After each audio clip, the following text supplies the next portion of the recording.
I want to talk now about what a headline, some news coverage that caught my eye yesterday.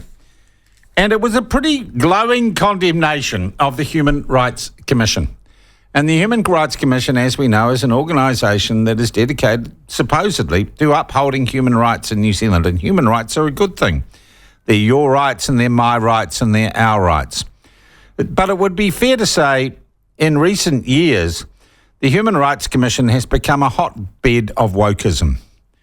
And you would have heard some of my interviews with past Human Rights commissioners about how their idea of human rights seems to be woke rights, seem to be rights for minorities against universal human rights. And the latest criticism of our HRC has come from ACT MP Todd Stephenson. And I wanted to find out why he had a crack at them and what the context was. So I invited him on the program this morning, and he joins us by video link from where are you? Are you down south, Todd? Yes, I'm in Queenstown. Queenstown, it looks like Queenstown. Lovely backdrop and the mountains and the schist and everything. Todd, why did you have a crack? Yes, why did you have a crack at the Human Rights Commission? Yeah, look, I was actually just genuinely kind of trying to point out that I think that they should actually be providing some balance. So yesterday, the Justice Select Committee was hearing submissions in relation to the gang amendment legislation, and this is the proposed legislation that would ban gang patches. Brings in some more anti-dispersion. Yeah, one would have thought reading the Post this morning, it was all one-way traffic and nobody likes the gang patch. Lawyers, libertarians, black power speak out over gang patches ban was Glenn McConnell's headline. And I take it that those who were against the ban were also the Human Rights Commission.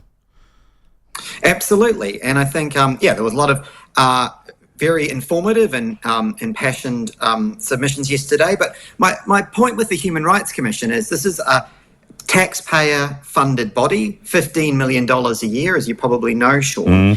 And I just think that they should provide some balance.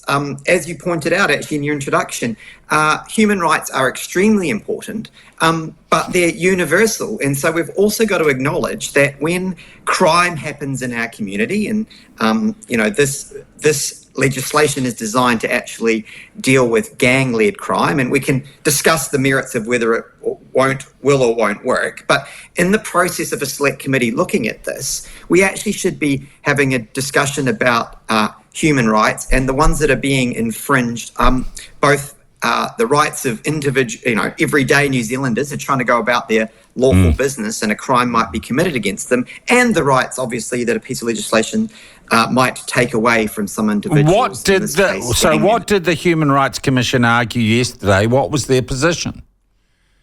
Well, look, they actually put forward some of the, universal human rights. This will actually infringe freedom of expression, freedom of speech, freedom of assembly, freedom of association. But what I thought would have been more useful would be to also say, by the way, other people's rights are infringed, like Article 3 of the Universal Declaration of Human Rights is everyone has the right to life, liberty, and the security of person. And obviously, if crimes are being committed against citizens, that does infringe that right, for example. And I just think part of the role of the Human Rights Commission is to actually explain human rights holistically and actually put forward the competition that sometimes occurs when you're trying to actually enforce or uphold human rights. They also told you off, didn't they, for using the word victim? Yeah, that was before when they were last appeared before the Select Committee, and I made a similar point, probably maybe not as eloquently as yesterday, but I just said, did you in your submission or in your analysis before you put in the submission to Select Committee consider the rights of victims? And they didn't particularly like the term victims, and so I got told off for that. God, Lord. What do you think we should do with the Human Rights Commission? Is it savable or not? Look, ACT has been No, I don't think so. I mean, ACT has been a long critic of the way the Human Rights Commission, as it's set up now, is operating. I mean, I think the other thing yesterday, Sean, is before they appeared at the committee, I actually also put out a media release because they're supporting a conference in Auckland talking about a new constitution for New Zealand, which would be treaty-based. And so... Hang on. Back up the bus. I find, who's running this conference? It's like a collection. It's being run in Auckland University. It's supported by a group of organisations, but it's a 2-day conference, really looking at a new constitution for New Zealand. And my point is, I think that's the Human Rights Commission is going to that. Yep, and they're sponsoring it, but that's not their job.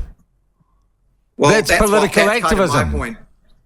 That's my point, Sean. I think it's a bit, well outside their remit, and to be spending, again, taxpayers' money, I just think is beyond the pale. Are there any other taxpayer organisations going to that conference that you know of? I find this fascinating. Auckland University, you could describe that as potential. So, I can send you the information on that, Sean. I'm very, very interested. And maybe that's a conversation for another discussion.